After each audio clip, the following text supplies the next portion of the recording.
Welcome back to the Microsoft Excel training. Now in this video we're going to be looking at the sort function.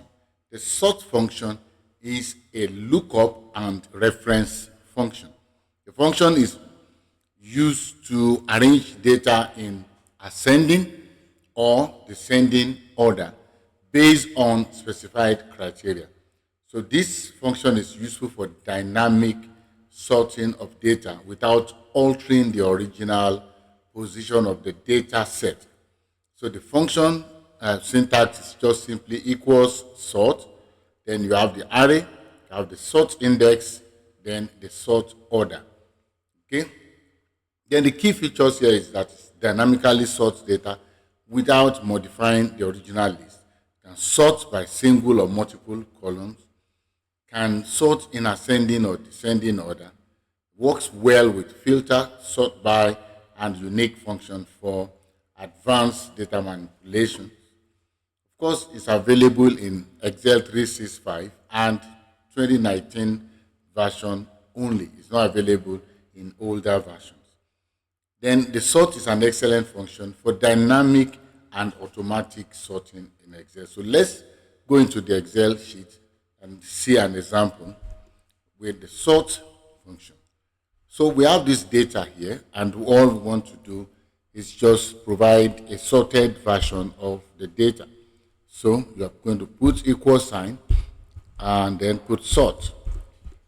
So you pick your array. So you must provide the section of your array. That's the data that you are sorting. Okay. So this is my data.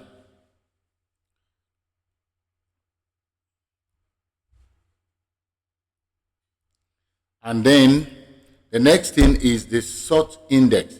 So from this data selected, we have 6 columns. So you provide the column number that you're going to use as your sort index. And then the last thing here will be to provide maybe ascending or descending order.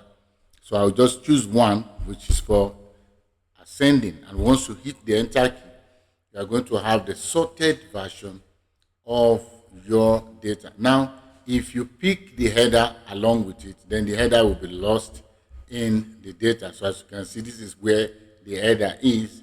So you probably don't want to do that. So what you will do is in your selection, you will exclude the header just by simply choosing A2.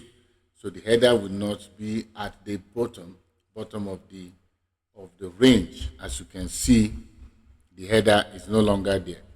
So you can easily provide another header for it by copying your header and then maybe something like that. Okay, of course there are other ways to do that, but just as simple as that. Okay, so this is working with the sort function in Excel. See you in another session when we'll be looking at another function. Bye for now.